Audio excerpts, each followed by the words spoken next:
So welcome everybody to our Feeding Through the Winter on Limited Feed Supplies webinar. Before we get started, I just wanted to go over a couple of housekeeping items. The first is that although you can see and hear Barry, he is not able to see or hear you. So in order to ask your questions, please type them into the Q&A box at the bottom of the screen. We will be monitoring that throughout the presentation, and Barry will answer your questions when he has finished the presentation.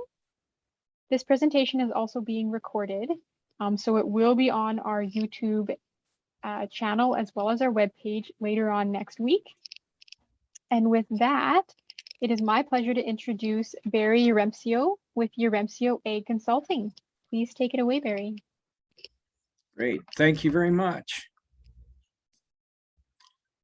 Am I good to, okay, so I'm good to go and everything's screen set and everything's good? Okay, with her shaking her head, Alyssa shaking her head up and down, I'm going to keep on going. Feeding through the winter with limited feed supplies is something that we've battled with before in 2002, 2015, 1998. So it's something that we can do, and there are tricks up our sleeves that will make it a lot easier to get through the winter. So with that,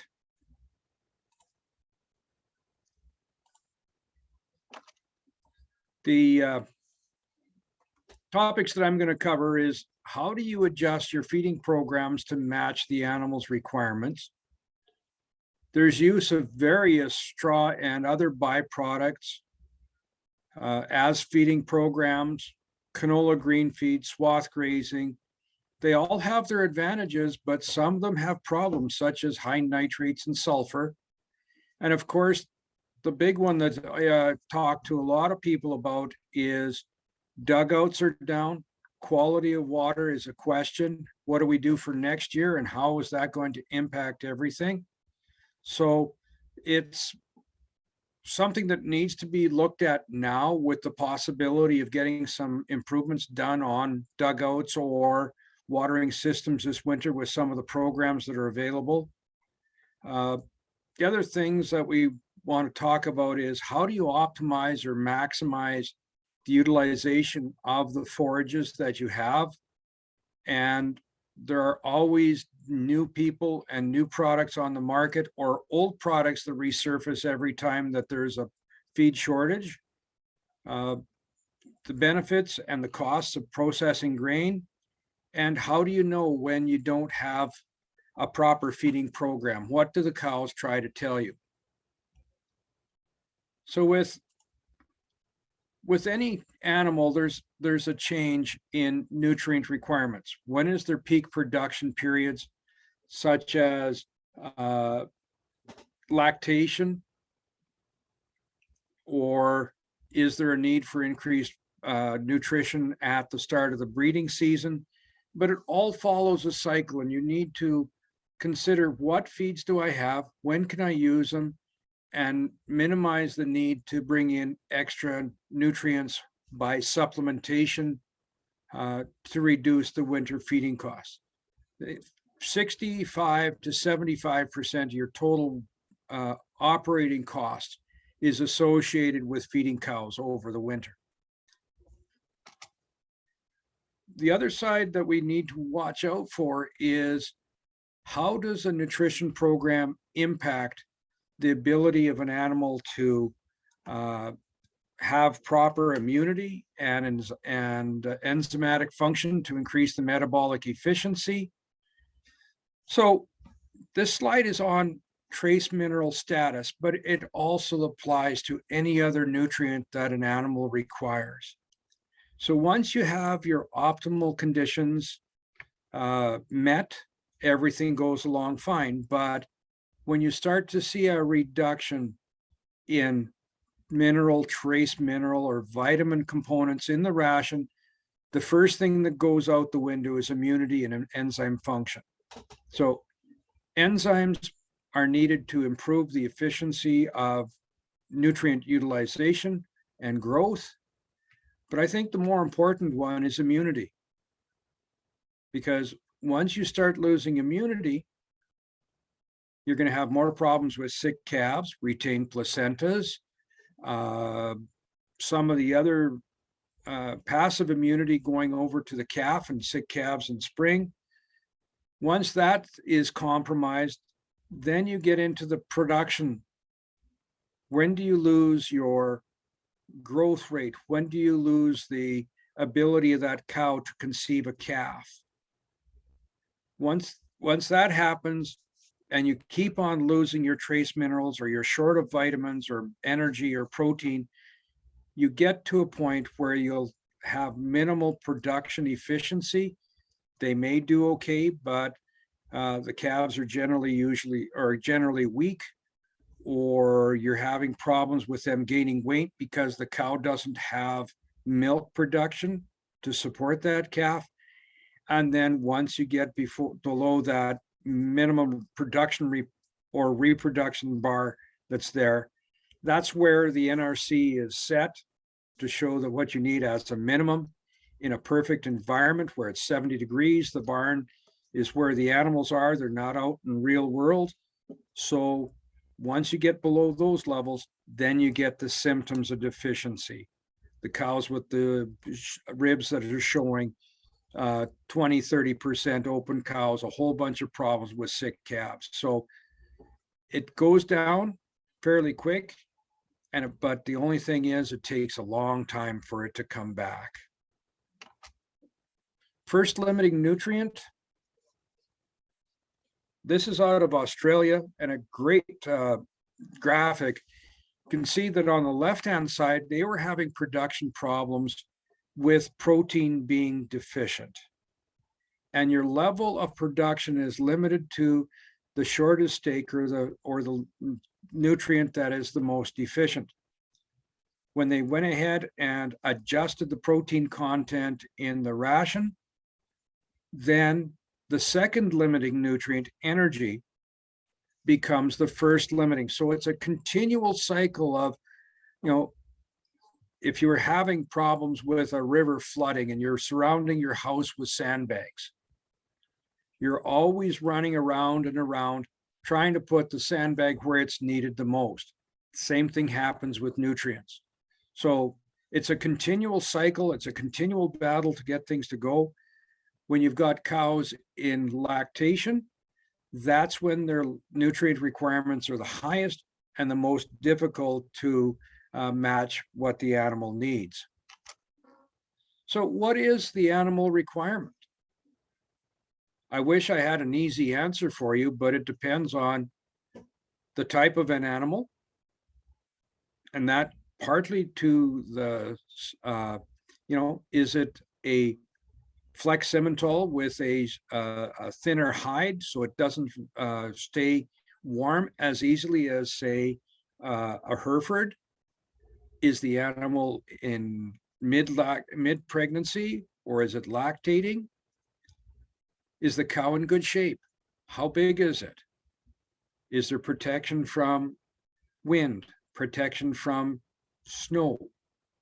And the other side of a coin is, what do you expect from that animal? What do you want for rate of gain? What's the percentage of open cows that you're willing to accept?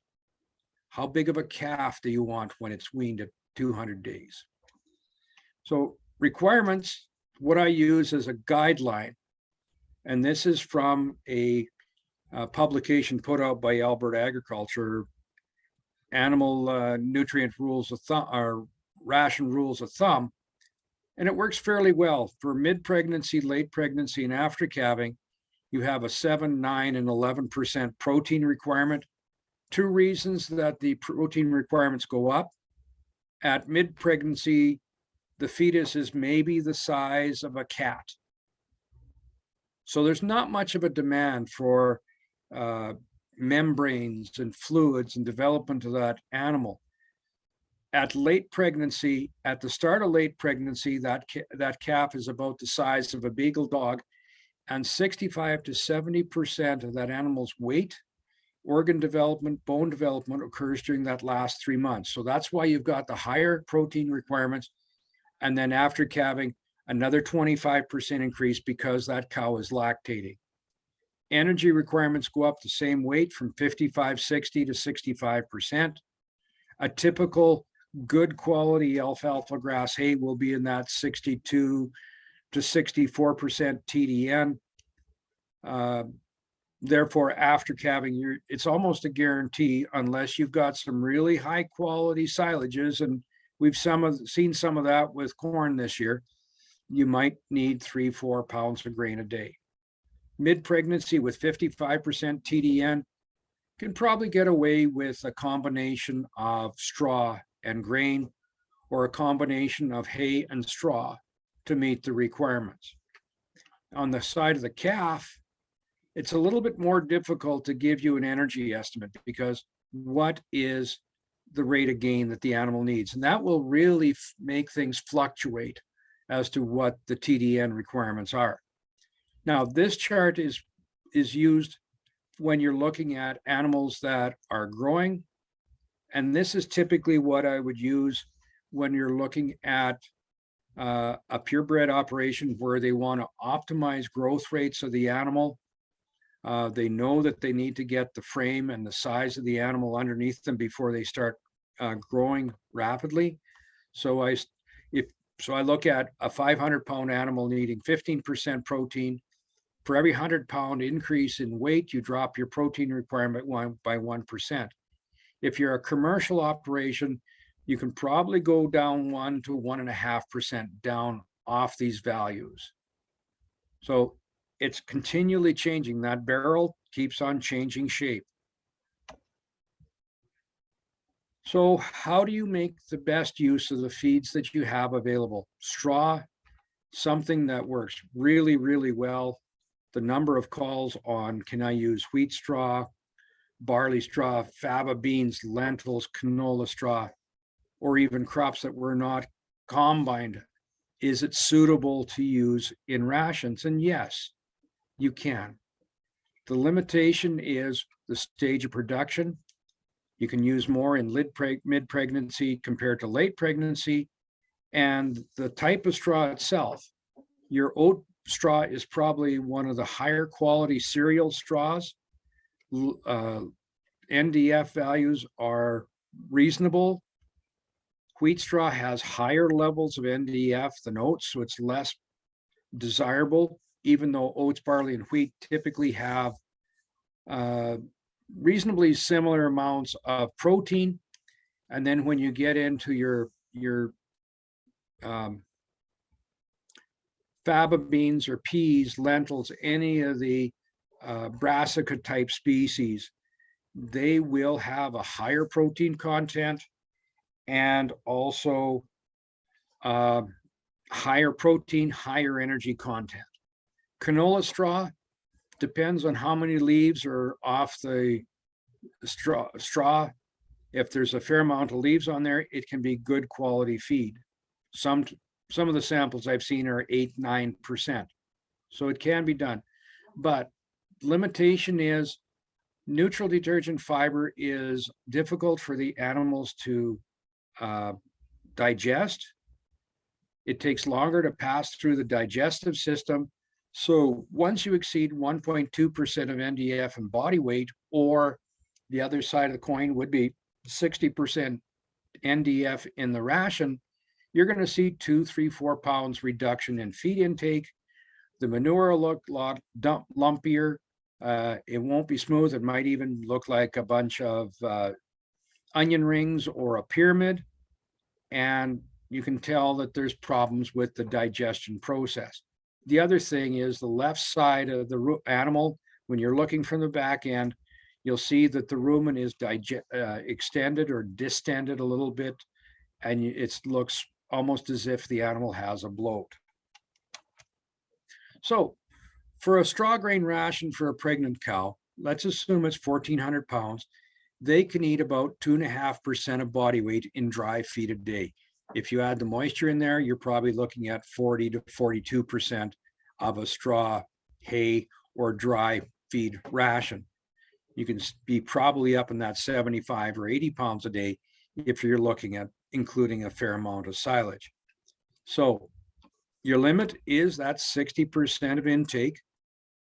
I mentioned that 60% is the magic number where you can get a reduction in feed intake. The rough rule of thumb that I use is cows can consume between 1.25 to 1.5 of body weight in straw. So if you've got this 1,400 pound cow, any place from 17 to 21 pounds. It all depends on quality and the NDF content. The remainder of the ration, if we look at straw being only 5% protein and 43% TDN, looking at the rules again, 7% protein, 55% TDN in mid-pregnancy, you're going to need 8 pounds of rolled barley or 9 pounds of rolled oats to make up the energy requirement. If you're looking at a late pregnancy ration with the increased protein content and energy content requirement, you're up to 11.5 pounds of barley plus 1.5 pounds of canola meal, or just over 2 pounds of peas to get your protein levels up where it needs to be. If you're using oats, it's up to 13 pounds and 2 pounds of canola meal, or roughly 2.5 pounds of peas. Limitations as far as minerals go, you're always short of calcium in a straw grain ration and also short of magnesium. So 1/4 pound of limestone and 0.025 pounds of magnesium oxide are a good starting point to see what you need if you don't have a feed test result. A fortified trace mineral salt with selenium is also required. And the reason for that is in your neck of the woods and most of Alberta, we're short of copper, manganese, zinc, and selenium. A blue block of salt in this situation only provides cobalt and iodine. It does not provide those other trace minerals that I mentioned. So without the minerals, that enzyme activity is reduced. So it not only affects things during the winter, but as an aside, if you're using a blue salt on pasture and change to a fortified TM salt with selenium, you can expect roughly 25 pounds more weaning weight on the calf. Vitamins A, D, and E are critical. Retained placentas, immune function.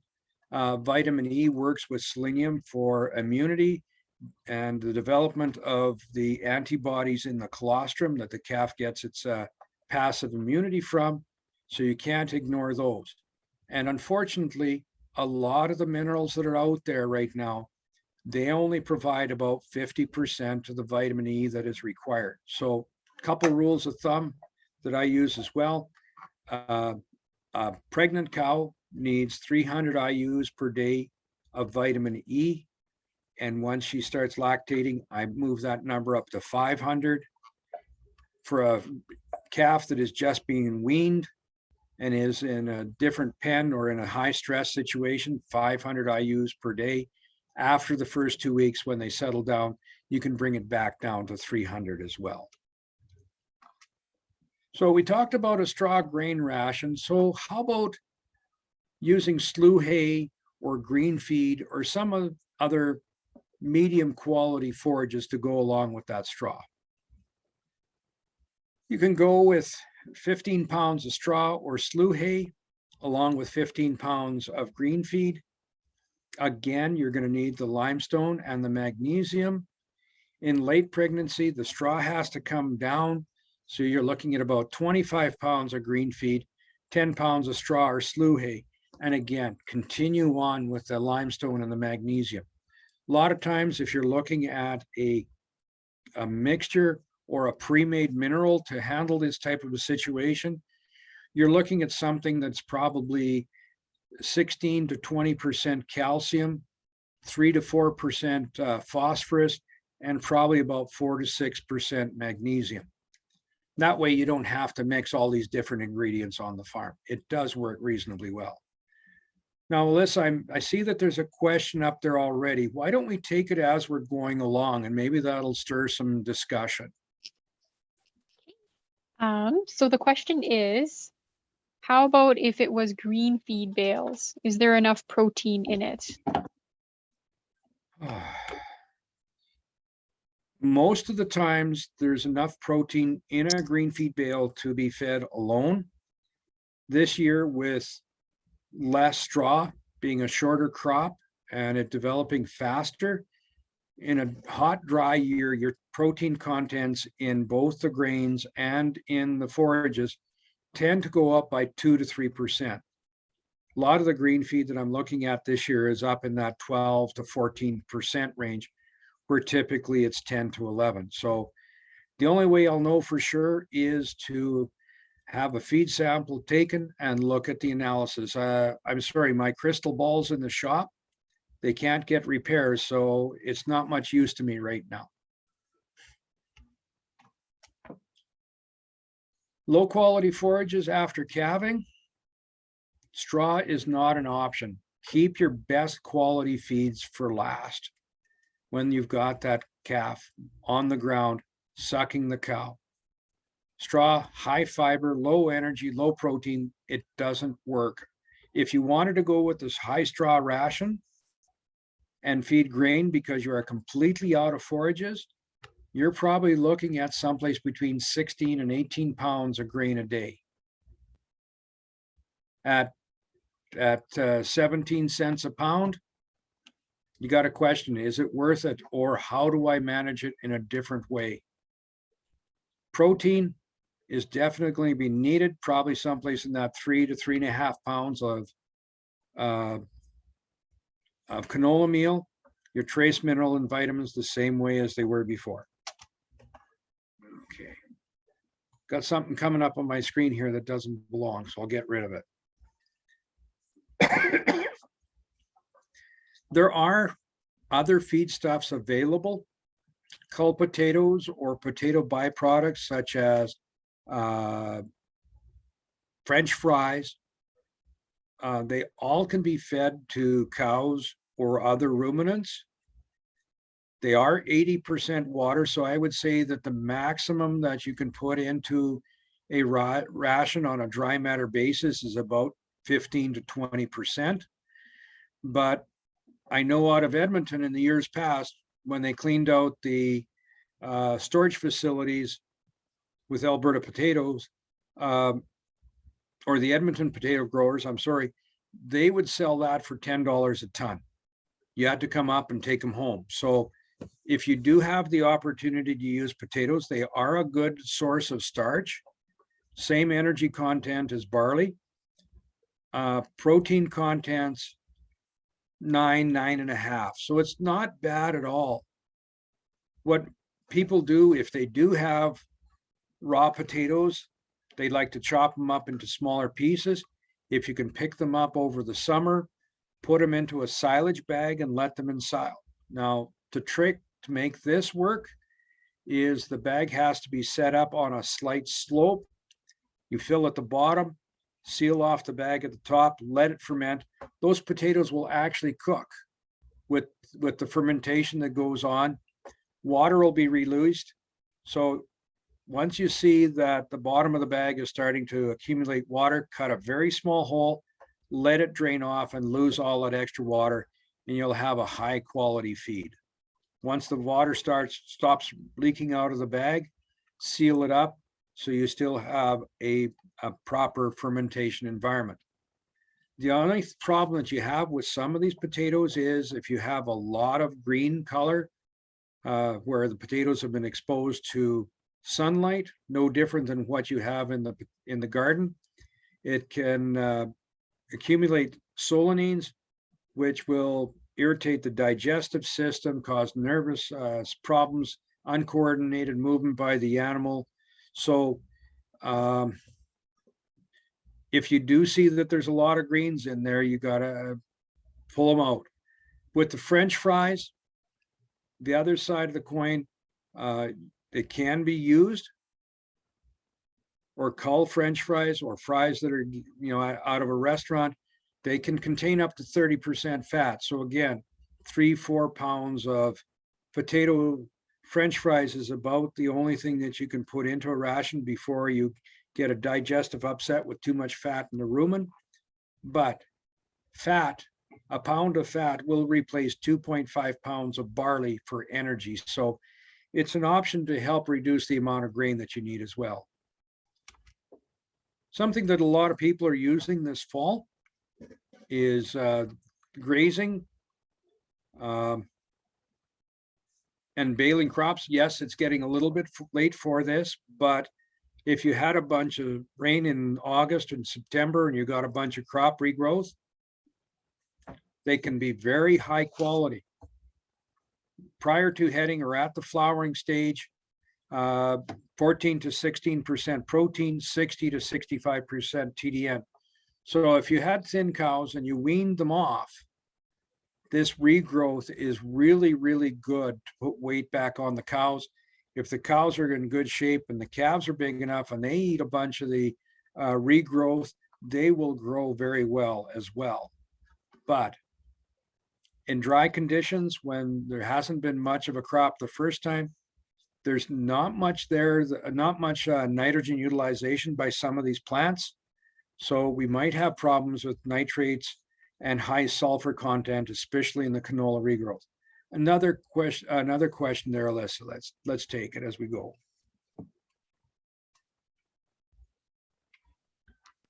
So the question is, could layer hen manure be used as a source of protein or urea mixed with potatoes and straw? Oh, great question. Urea contains 281% protein. The downside to that, it's a great protein source. Unfortunately, it's over $1,500 a ton right now. Maximum inclusion rate is an increase in protein content of 2 to 2.5%. So if you're sitting at 8%, you can bring it up to 10 to 10.5 without having any problems. The other thing is you have to evaluate the ration and ensure that the sulfur content in the final ration is higher than 0.15%.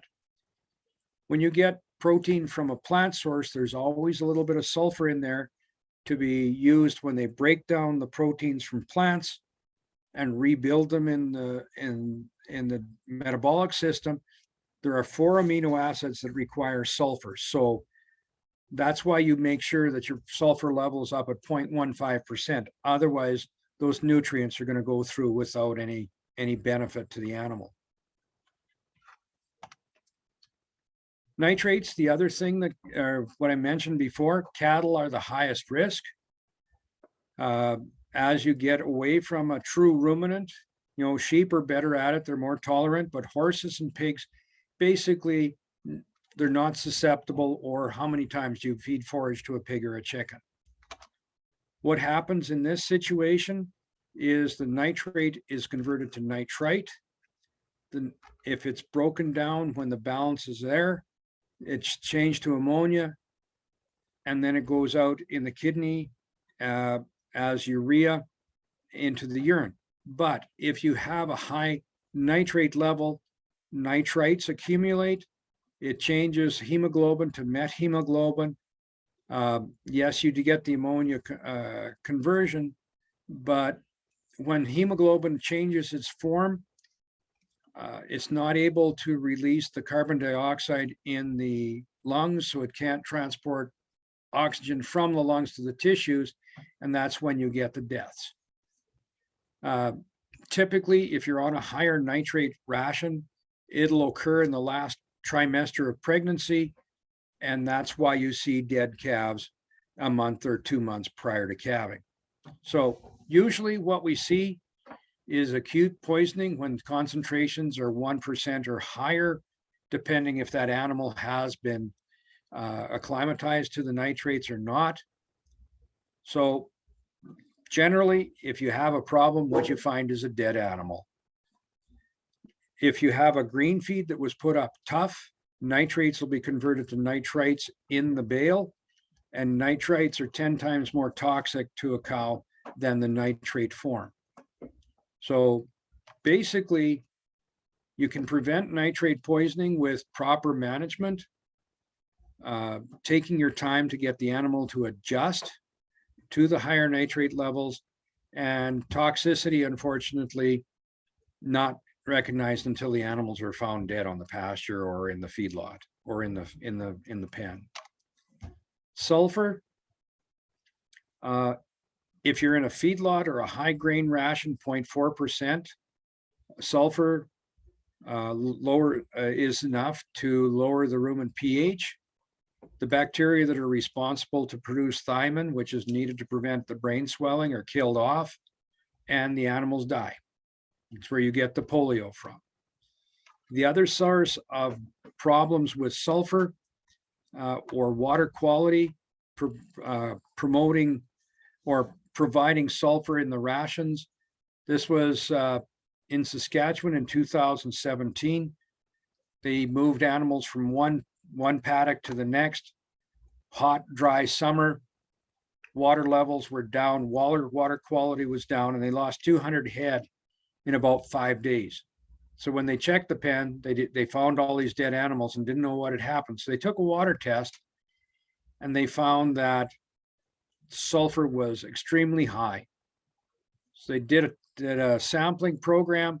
50% of the water available in dugouts was not suitable for use by cows. And that's where I'm concerned. We've got a lot of dugouts that are very low right now or dry. If we don't get a proper fill with water and possibly even an excess of water to flush some of those TDNs, high sulfates, high dissolved solid levels, we could be running into this problem next year. So, you know, they've got a rule of thumb that you have to have less than 2,000 milligrams per liter or parts per million sulfur in a water sample to be safe. When you've got normal temperatures and the cows are only drinking 63 liters a day, yes, 2,000 milligrams per liter works just fine. But with temperatures that we had last year and being so warm, those cows probably doubled their water consumption. And when you've got 2,000 parts per million sulfur in the water with 112 liters of consumption, you can see that you're well over that 0.4%. And that's not including the 0.13 to 0.15% that you typically get in forages. So the hotter it gets, the more important it is to take care and watch out for water quality problems. The other side of the coin, and I don't know for sure if the association or the county up there is willing to provide any assistance with water pumping, development of water systems, but if you can get those cows away from the dugout and drinking out of a wet well or out of a tank or some other system, some of the work that was done down by Lethbridge found that in 30 days, cows will gain an extra 15 to 18 pounds just by having a better water quality. They eat more feed. They're able to do what they're supposed to do. At the same time, those cows that were lactating also produced another 22 pounds of calf over those 30 days, just because they were able to produce that extra milk. If you're backgrounding steers, in 71 days, they gained an extra 44 pounds. So there's another half a pound as a rough result from the experiments. When we're looking at alternate protein sources, unfortunately, costs have gone through the roof.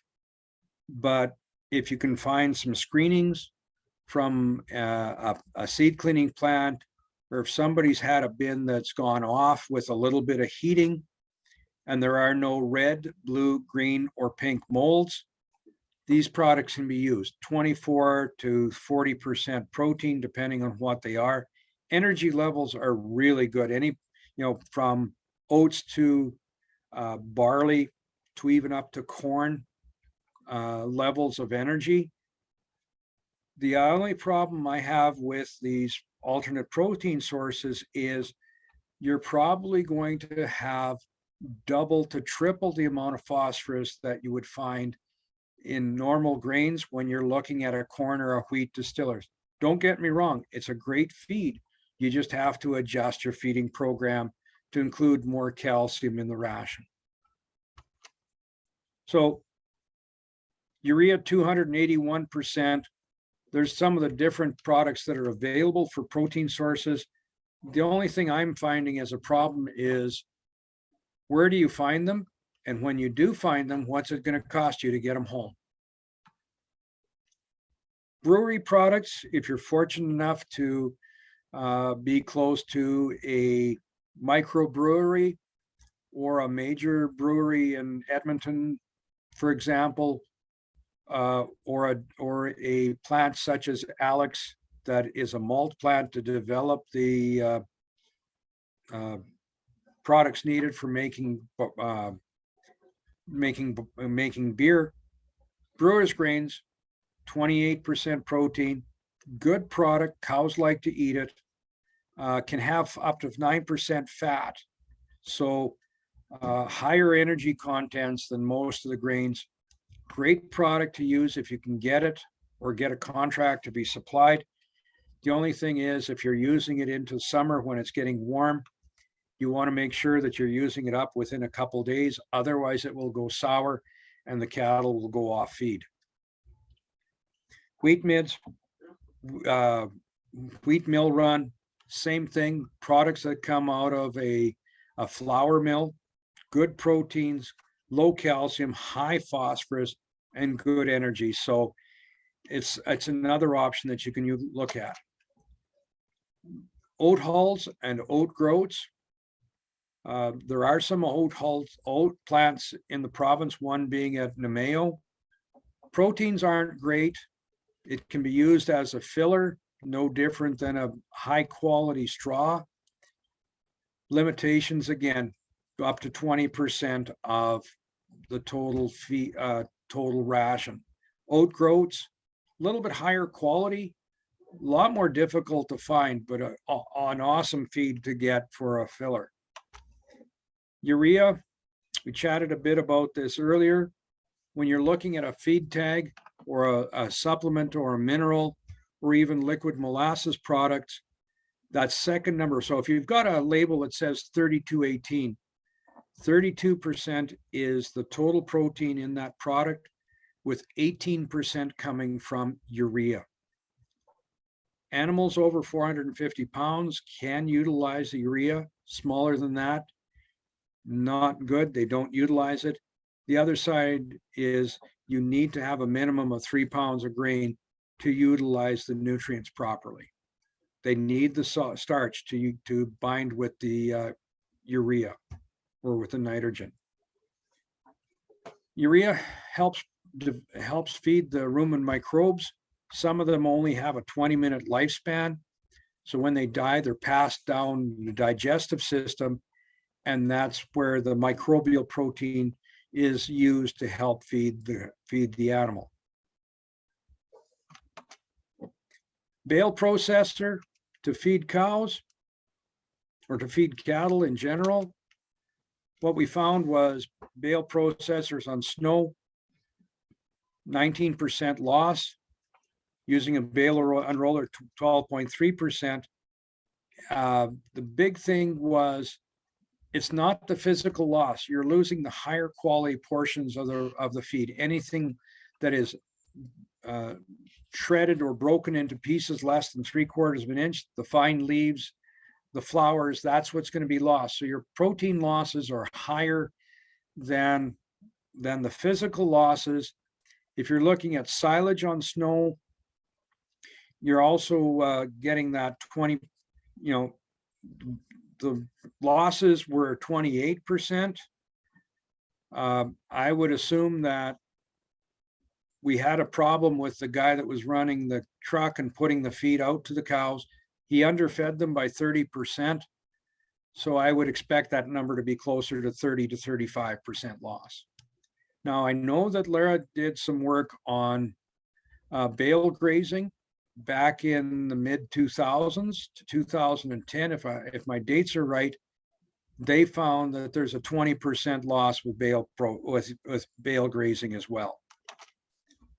Limit feeding. If you're extremely short of feed and you have some forages, what they recommend, they did some work in 2002. They went ahead and fed 0.5% of body weight of forages and the rest being grain. It worked out well, no problems with calving, no problems with reproduction. The cows did well, but that was a highly supervised situation. So what they said is, in a more extensive situation, no less than 1% of the dry matter has to be a forage of some kind. See, there's another question there. Yes, so the question is related to the previous slides. Wondering, what if the snow is packed down? Does that change your losses? We tried blading down the snow so it crusted over. We fed on the same or just adjacent to where we fed the next or the day previous. It did help a bit, but those hooves are very sharp and they break up that crust, and that the forage that is lost is mixed throughout, the ice and the hard packed snow, and goes all the way down to the ground, to the frozen ground. So it may help a bit, but our experience is it really didn't make that much difference. So with the low forage rations, you can see that they're typically saving between 9, 10, 11 pounds a day in what they need to feed in forage, but you're still looking at, that 10 to 14 pounds of grain, a pound to a pound and a half of supplement, depending on what you have. So it can be done. It just takes a little bit more management to do a good job. If I had $1 for every question I've had on putting molasses on straw bales this year, I wouldn't have to work another day, because this is a product that raises its head every year, and especially when you've got a shortage of feed, grain prices are high. It's natural to want to do something right to help the animals and make sure that they don't go down in condition. But unfortunately, a lot of times the expert in those situations is the salesman who's going out and trying to entice the person to buy the product. So what they recommend is any place from 70 to 100 pounds per 1,000-pound bale. The product, this is an older slide, and at that time it was 25 cents a pound. Talked to a gentleman yesterday. His cost is 70 cents per liter, or roughly 30 to 32 cents a pound. So it has gone up. And going back to the comments I've made before, if a cow can eat 20 pounds of straw, 50 cows will consume a bale without any waste. So that could get them up to a maximum of 2 pounds molasses intake per day. Now, this is a label I just picked off the website. I'm not going to say what company it was or what the product was, but this is a fairly typical product because it's very difficult to put calcium and phosphorus into suspension in these liquid products. Yes, it does have the protein. It's got reasonable trace mineral levels. Vitamin E is probably the one thing that is deficient, and that's common for 50 to 75% of any mineral product. So what do we get out of the deal? Your protein levels do go up. Your energy level goes up a little bit, but in reality, that 2 pounds of molasses is only providing as much energy as half a pound of barley. So it's not a great energy source because, these products are 60% water. Calcium, no increase. Phosphorus, minimal increase. Magnesium, again, no increase. It all depends on the label. So if you're looking at this, what else do you have to do? If you're consuming the 20 pounds of straw, 1.4 pounds of molasses, you're going to either need 12 to 13.5 pounds of oats in late pregnancy, plus your vitamins, magnesium, limestone. Free choicing a 1-to-1 mineral or 2-to-1 mineral will not work. If you want to free choice something, if that's the only option you have, go with something that's 18 to 20% calcium, a good feedlot type mineral, and that should do. The trick is when you get that much limestone into a product, it's very chalky, it's very flat tasting, it dries out the mouth. So it's not something that's appealing. And no, I didn't learn how to speak cow. I worked in a feed mill for a year and I forgot my dust mask for one mix. So that's why I know what it tastes like. Another question there. Okay, so the question is, are there problems if snow is the only water source when feeding straw or molasses or any low quality feed? Straw or water availability, if the snow is loose, it's not trampled on, it's not crusted over, cows can do very well on it. There's no need for well water. But if it drifts over and gets hard, you better have a plan B in place.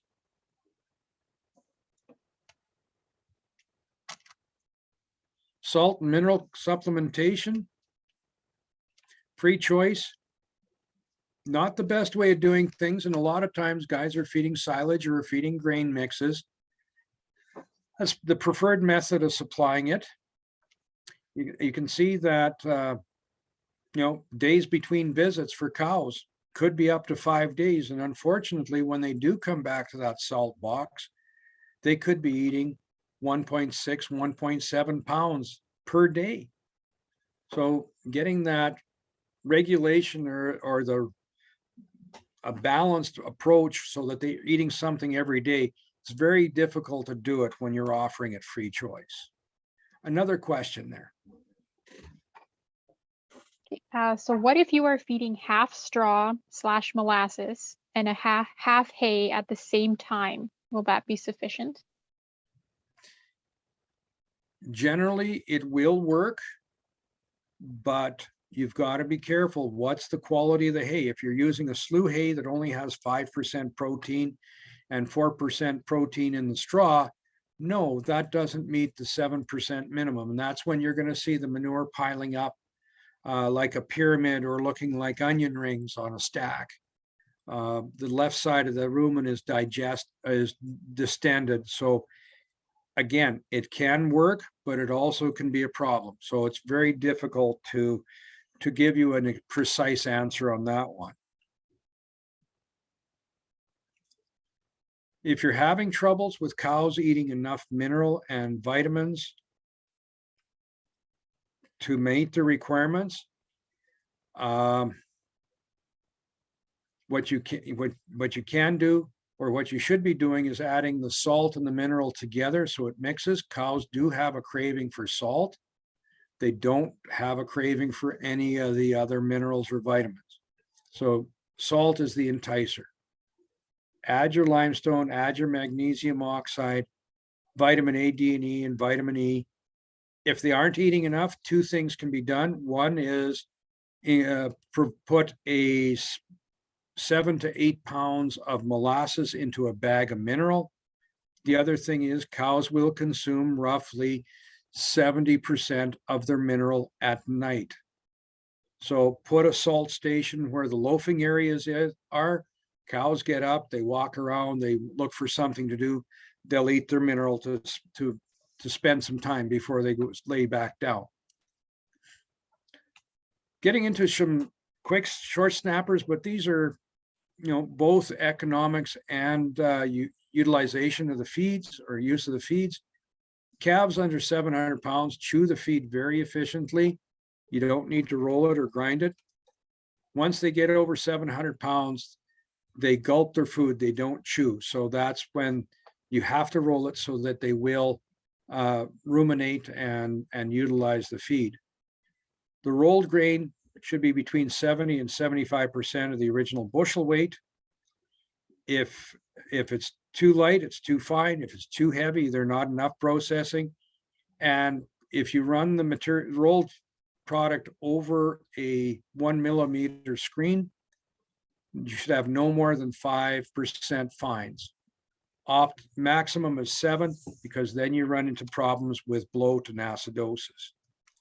So go ahead. There's a couple questions there. Let's keep on grabbing them while we can.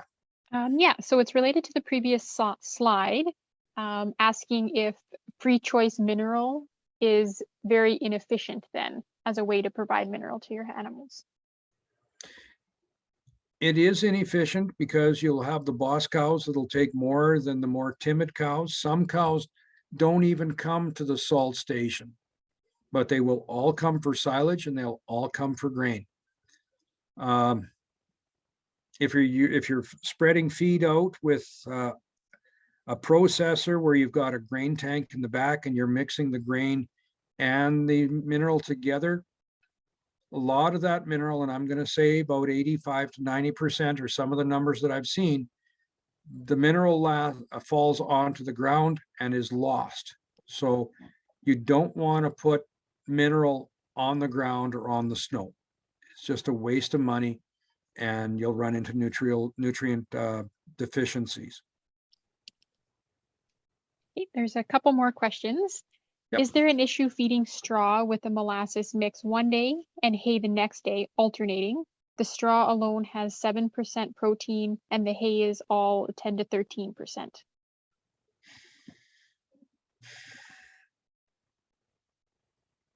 Good question. As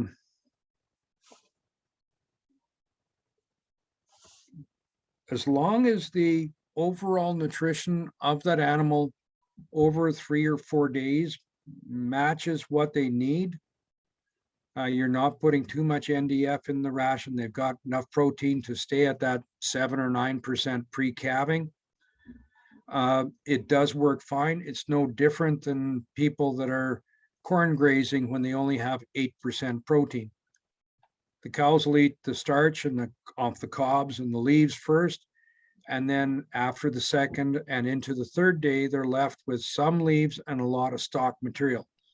So that third day, people are going out and supplying a better quality forage, so that it's probably giving them 50% of what they need to eat on that last day. So as long as it averages out over, the 2 or 3 or 4 days on the rotation, the manure looks good. The cows look content. They're not losing weight. The program's working. A question related to processing. Should you process SO1 brown oats? There really isn't any need to process oats at all, no matter what kind it is. You're only going to get 5 to 7% reduction in digestive efficiency. Barley's in that 12 to 15%, and wheat is at 25. So for the cost of running that equipment with diesel fuel, and I think the one determining factor for me is how much oat dust can you take down the back of your neck. Really don't need to process oats. Now, the SO1s or the Nasser oats, which is the SO2, it's got higher fat content, so the energy density in the brown oat is equivalent to that of a barley on a pound for pound basis. So it is a good feed. Going back to the mineral, what is the best way to feed loose mineral? If you can, in a grain mix, into a bunk feeder or into a trough, mix it in with the silage and feed it as part of the TMR. Those are the two preferred methods to feed salt and mineral. There's nothing stopping you from putting out another little bit of salt off to the side. If the cows want it, they will eat it. So it's a more economical way to do things, so that you're not losing the product and making the consumption more uniform between all the animals. One last question. Going back to processing, do you need to process Haymaker oats? Oats in general, the hull is loosely attached to the kernel, whereas barley is tight. So as long as the cows can, move that hull around a little bit and allow the enzymes and the bacteria to digest that grain, typically oats, no, I wouldn't be, economically, I wouldn't be processing oats at all. Now, if you're not sure what's happening with some of this grain, if you're feeding it whole, kick the manure around. If you're not sure if it's just the hulls or not, put on a rubber glove and roll it between your finger and thumb. And if there's nothing inside, there's no starch or meat left inside the kernel, you know that the animals have digested everything. It just looks bad. And if you're still not sure, you can take that kernel and give it a chew to see if there's anything left in there too. Okay, another question just popped up. That's fine. Our ration right now is hay, straw, and molasses. Is putting out trace mineral blocks sufficient?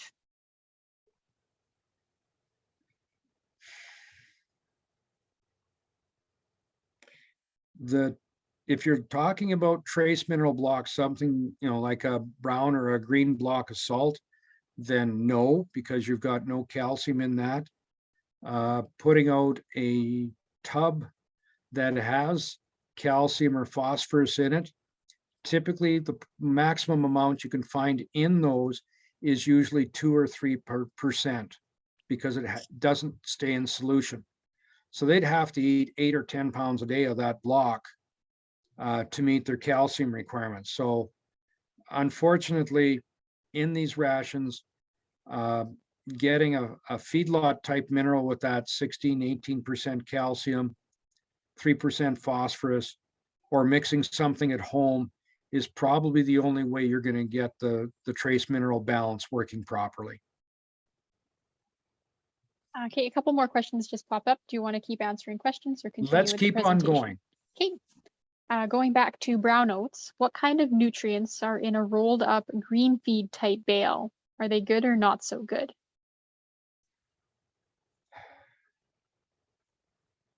The oats within a green feed bale is no different than running it through the combine and feeding the oats in a trough. The nutrients are still there. It's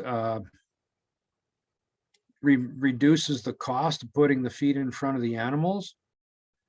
The only thing is cows and steers or heifers, they'll selectively choose to eat the oats off that material first, and then they'll eat the straw later, no different than when they're eating corn. So there's nothing wrong with that feed. It's just they have to have enough space for each of them to eat. Or if you're in a bale feeder, if you can see that bale the feeder is vacant at times and the animals aren't crowding to get in there to get the grain, it should be fine. Okay, next question. With the lack of hay, as an example, how much water do you need to add to the mixture of 50% straw and 50% silage total mixed ration? Oh boy. Okay, water, it will have some nutrients in it depending on the water test results, typically high in sulfur, high in sodium, but generally very little calcium, phosphorus. You might have a little bit of nitrate in there, but typically not. So all you're doing when you're adding water is bulking up the feed, and potentially if you're above 50% moisture in that total ration, you could reduce feed intake. You can visualize the rumen being no different than a scale, a squeeze with hanging load cells from the top. So when the weight is added to that rumen, be it feed or being water, it puts a downward pressure on the rumen, and there are stretch receptors at the top along the back line or along the spine that once they get to a certain tension, they send a signal to the cow to quit eating. So if you're adding water and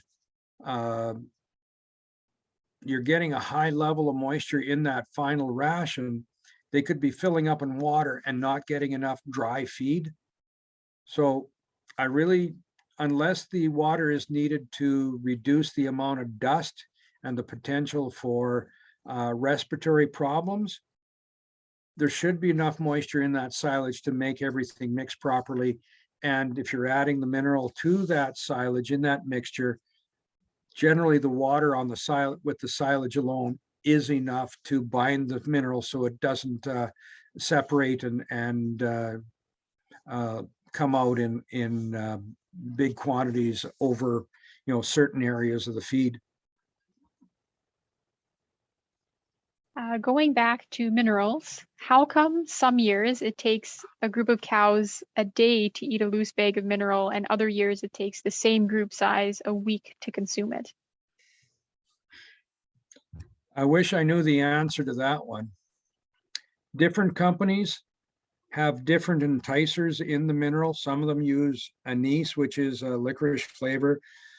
Some companies have 10% dried distiller's grains or wheat midds to cover the taste of the phosphorus, which is very bitter, to improve intake.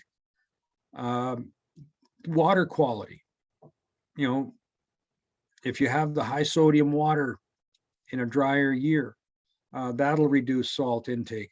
And sometimes it's just, I've seen it too many times where cows will go ahead and go crazy on mineral for 2 or 3 weeks when they come off a pasture. And there's times when they don't take anything at all. I wish I had a scientific reason or a better reason as to why that's happening, but it's just the way it is. You can't do anything about it. Now, if they are over consuming the mineral, so for example, with most minerals right now, they are designed to be consumed at 100 grams a day. So a 25 kilogram bag of mineral will feed 250 cows for a day. If they're not eating enough, add some dried molasses, 5-6 pounds, and see if that improves the intake, and keep adjusting the molasses so that they are eating that bag a day. If they're going through too much mineral, you go out one day and you see that the salt lick or the salt station is empty, and you do that 3 or 4 days in a row, you can pretty well be sure that some cows aren't getting what they need. Add some more salt so that you do see a little bit of the salt mineral mixture out in the trough the next morning. Perfect, and that looks like it of the questions right now. Okay, so we've talked about why you want to process. The only thing I'll add on to this slide is wheat, rye, and triticale. Only crack them into 2 pieces. Barley, the hammer mill, 2 or 3 pieces. A roller mill, you might see the line on the kernel without it breaking. Roll it between your thumb and your finger. If it breaks into 2 pieces, it's perfect. Nothing more you need there. Now, bushel weight of barley. Right now, barley at $8.50 a bushel, or 9. What they looked at the University of Alberta back when was they found a bunch of lightweight barley down to 37 pounds. And what they did was they fed the different bushel weights. They found no difference at all between 42 and 54 pound barley. 1% reduction in performance for every pound of bushel weight below 42 pounds. So that 37 pound barley was 5% less efficient than the 42. This was on steers, but it also can be on pregnant cows as well. Rumensin, Bovatec improves feed efficiency, feed conversion by 5 to 7%, also a cocci preventative. Reduction of liver abscesses, and right now, for every dollar that you spend on Rumensin or Bovatec, you're probably saving $5 worth of feed. Watch the animals, see what they're telling you. Are they in good shape or are they skinny? The cows that are in good condition You can feed a little bit more straw, lower quality roughage because their energy requirements are less. They've got more fat under the hide. They've got more insulation value. They can withstand the colder temperatures. Usually less problems with calving because of good muscle tone on these cows that are in good condition. When they start to get skinny, their muscle tone goes down, and you can see that the short ribs start to appear. There's that triangle right in front of the hip bones. Tail head looks a little sharper. They're going to need more grain. Now, thin condition, I tried to use a black and white here to get the definition better, but you can see a distinct outline of the backbone. You can see the hip bone is the high, the pin bones are high. And unfortunately, you don't see the short ribs, but you can almost see the shelf. There's that triangle just above the pin and just in front of the pin bone. And that animal is probably someplace between 200 and 300 pounds light. So when you've got an animal in that type of condition, it needs 1,400 pounds of hay just to stay warm compared to a cow in good condition. Difficult to have successful calving, poor milk production, poor colostrum quality. So this thin cow, we want to see our cow at a body condition score of 6. Short-term immunity with the IgM is doubled compared to a cow that's 300 pounds light. And the long-term immunity is down 25% as well. So that thin cow, you'll see a lot more problems of scours, pneumonias, navel ails, anything within 3 or 4 days can be accounted to that lack of the short-term immunity. When you've got a skinny cow, she can't produce as much milk. If a cow is able to mobilize a pound of fat, there's enough energy there to produce 7 pounds of milk. And these newborn calves, for every 7 pounds of milk they consume, they'll gain 1 pound. Maximum feed consumption occurs 12 weeks after calving, but peak lactation occurs 8 weeks prior to calving. So if there's an energy deficiency, they will draw weight off their backs to optimize the milk production. Whatever you lose off the peak, that loss of milk production continues out the full lactation. So it's not just flat peak, it's a loss all the way through. Thin cows, less chance of them coming to estrus prior to the bull being turned in. Thin cows, only 66% of them were actually cycling at the start of the breeding season. Cows in good condition, you should have a good majority of your cows cycling once before the bulls are turned in. So you get a higher percentage rate of first service conception, a lot more calves showing up in that first 21 days. Manure. The picture of the sloppy manure on the left-hand side of the screen is due to acidosis or grain overload. The manure on the right-hand side looks relatively flat, like a pie. There's no real ridges or onion rings being shown. So that's what you want to see when you're feeding a straw grain ration to maintain that quality of the manure. If you've got something like this, you're short of protein, you're probably short of energy as well. So microbes are trying to digest the fibers. There's just not enough of them to do the job. So longer to take the feed, make the feed to pass through, you could potentially have problems with impaction. How do you remedy the problem? Increase the protein, increase the energy. Typically, you have to reduce the amount of straw in the ration and increase the amount of silage or grain or a protein supplement of some kind to get the product, to get that manure to look back to normal. So in conclusion, feed testing is the only real answer to put together a blended, balanced ration.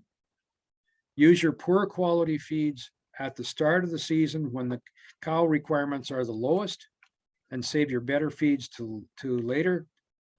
Adjust your energy requirements according to the weather. The colder it gets, -20 is where the cows need extra energy to stay warm. So if it's at -30, you need 2 extra pounds of barley.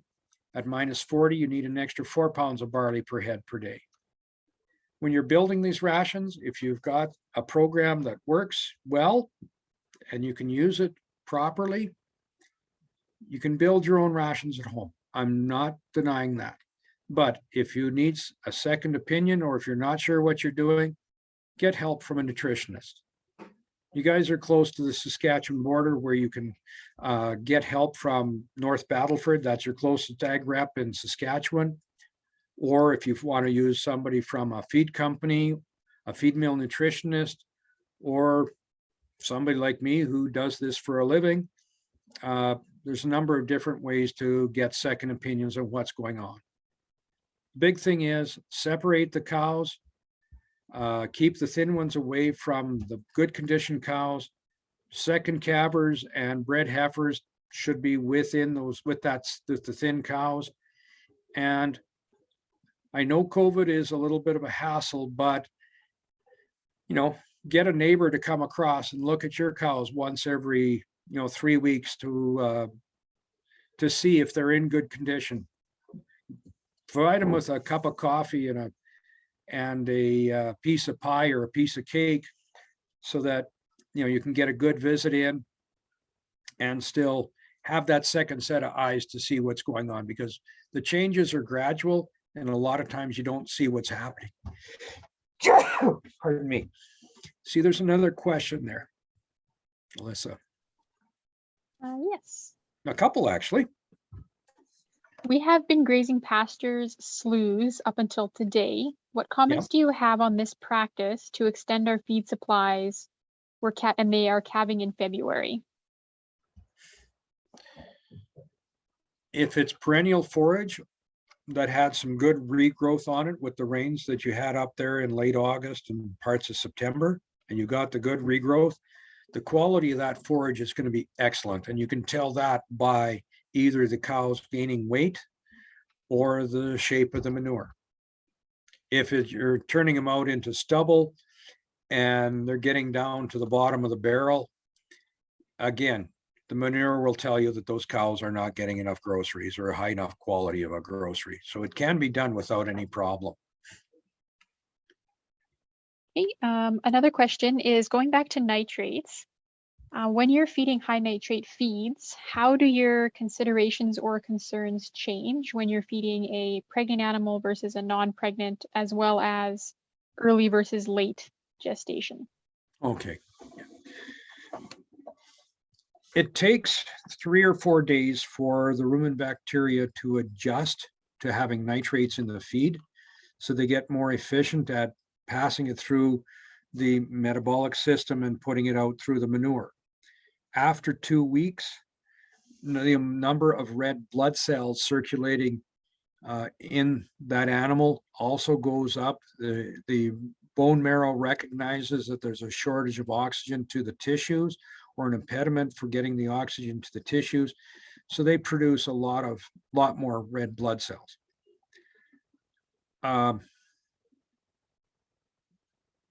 When the feed test results come back, and I'm going to take a little bit of time on this one, I hope you don't mind, but when you get a feed test result back, you'll see on there that it'll say if you've got more than 0.5% nitrate, you're going to have a toxicity problem. If you're feeding sodium nitrate or injecting sodium nitrate directly into the jugular vein, yes, you will kill animals. But that was work done by Crawford back in '64. And if the people would have read a little bit more into the paper, he also fed oat green feed at 0.9% nitrate. And he had absolutely no problems. So as long as you take time to gradually introduce this, make it a 3 or a 4-step program. So you start at 0.25% in the ration, go up to 0.5, 0.75, up to 1%. You're going to have no troubles at all. I've had some people go up to 1.3, 1.4% nitrates in a mid-pregnancy ration. They were feeding about 3 to 4 pounds of grain as well. The soluble carbohydrate is needed. It can be done. But once you get into that last trimester, when 25 to 30% of the total oxygen available to the cow is needed to keep the fetus alive, that's when I start backing off the nitrate levels. So, 1% generally, if they're adapted to it, no problems in mid-pregnancy. In late pregnancy, especially the last 2 months, I like to bring that back down to 0.5 to 0.75%, just to be safe. If you've got a calf that's aborted, typically the injury or what caused that calf to death could have been something that happened 30 days previously. Next question is, there wasn't much discussion on grazing corn, standing corn, or swath grazing. I am putting my mature cows on corn and first and second add thin cows on swath grazing. Okay, no, great. It's an oversight on my part not having more on that. Corn typically is 8 to 9% protein when if you look at what they get in a silage pit from corn, 8 to 9, maybe 9.5% is common. So it can be suitable right up to calving. Generally low in calcium, low in magnesium. So again, that feedlot type mineral is what's required. Swath grazing, depending on the maturity and how much grain's in that swath. And the same thing applies for the corn. How much energy is there depends on the cob development, no different than grain development in the green feed. But both of them can work very, very well. But that high calcium, magnesium type mineral is key to making sure that their efficient digestion occurs and you don't run into problems with milk fevers and downer cows because of low calcium, low magnesium, high potassium feeds, which can occur in both swath grazing and corn. Are molasses lick tubs an efficient product? It seems like there are countless different brands available now, many with unrealistic claims. You must have seen the slide with the Pinocchio nose on it that I didn't have in the slide presentation. Right now, these molasses tubs, if they're eating roughly a pound a day, the cost can be any place from 50 cents to 85 to 90 cents per head per day.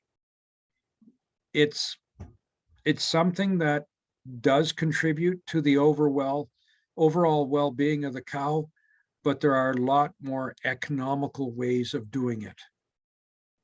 It's unfortunately a situation where the coffee shop and the drive-by is enticing people to use these products rather than sitting down with a pencil and a paper or with cow bites, for example, to do a proper job of evaluating what's it costing you per day, what are you getting, what else do you have to do? Because I'm afraid a lot of people, well, I'm throwing out a tub or I'm throwing out putting molasses on the bales, that's all I have to do. And unfortunately, they're going to find out at calving season or when when you get to calving and you see how skinny some of these cows are, or their inability to push out a live calf just because the muscle tone isn't there because of a lack of calcium and magnesium, there's consequences to it. Could you comment on ammoniating straw bales? Ooh. Pros and cons? Yep. Ammonia is a product that adheres to moisture. It'll, that's why when the guys come out to put anhydrous on the field or transfer it between the truck and the nurse tank, they always protect the eyes, because if there's an ammonia spill, it goes to the moisture. So if you want to ammoniate straw, it needs to be someplace between 18 and 24% moisture. If it's drier than that, the ammonia will still stick around in the sealed stack or in the sealed bales. But once you open it up, you'll get a good whiff of the ammonia and you're losing a lot of that nitrogen to the air. So the conditions have to be right. The bales have to be sealed off. Your application rate on straw is up to 2% by dry weight. But the other side of it is I'm always concerned about the safety when you're using that product, both for, for when you're putting it in and also when you're taking it out. A lot of times you need to leave those bales in the open for 3 days before the cows will even come close to start eating it, just to get rid of the smell. And with anhydrous ammonia, as expensive as it is, there's cheaper ways to do it, to add protein to a ration. Okay. Going back to the bale processor and unrolling bales and losses, are we able to see that slide again? It seemed that both methods were similar in losses. Okay, just give me 2 seconds.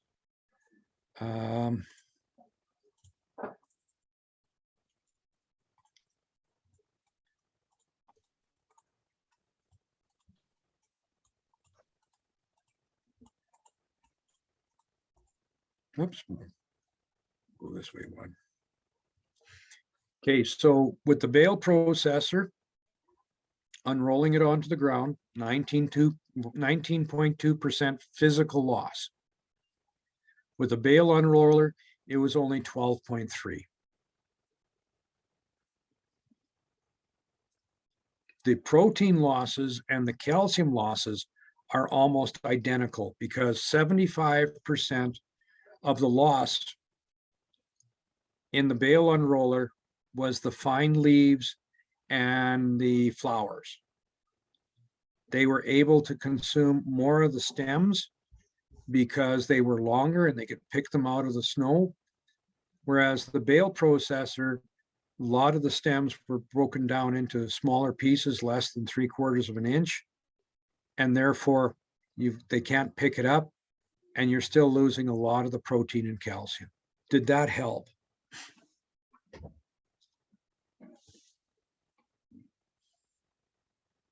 I think so. If you do not have bunks, is putting bales in round bale feeders more efficient than busting them up on the ground? Depending on the design of the bale feeder. Some of them are in that 3 to 5% range. Some are up at 18. So the tombstone feeder where the bale sits within 2 inches of the outside of the ring or inside of the ring, excuse me, those are the ones with the highest losses. If you can find a feeder where they have to stick their necks through either a set of bars where they have to turn their heads and reach in about 1 foot to get at the bale, if any hay comes out or is lost when they're pulling it out of the bale and it falls inside the feeder, they will still eat it. Once that bale goes outside the feeder, they walk on it, they manure on it, that is not going to be consumed. So there's a lot of different designs. The big thing is, how do you get those animals to stick their heads inside that feeder far enough so that if they do lose some feed, it doesn't fall on the ground? Can you comment on the hay feeders that are on this slide? Can the cows step in it? Yes. The ones with the cows, those were for the experiment only. They were only 4 feet wide and 30 inches tall and 16 feet long. But the one on the left-hand side, on the left-hand side, that was another prototype, 28 feet long, 6 feet wide, and about 30 to 35 inches tall. They will go ahead and get into that feeder, but the trick is change the shape. When you've got an animal with their legs up against the feeder, they have to lift 1 foot and place it down onto the ground inside of the feeder before they can lift the second foot into there. So what we learned from that was put the bottom rail or the bottom skid about 16 inches narrower than the top. So that when that animal takes its first step and tries to get some weight on it so it can lift the second one, it just keeps on sliding. They can't put any weight on it. So there's no option. They have to bring it back out. So make it look like a soup bowl. It works really well. Okay, that looks like it of the questions. There was just one question. This presentation will be available on our website after the presentation is over, likely next week sometime. And we did have a comment from one of our participants thanking you very much, Barry. It's very much appreciated getting your expertise on these questions.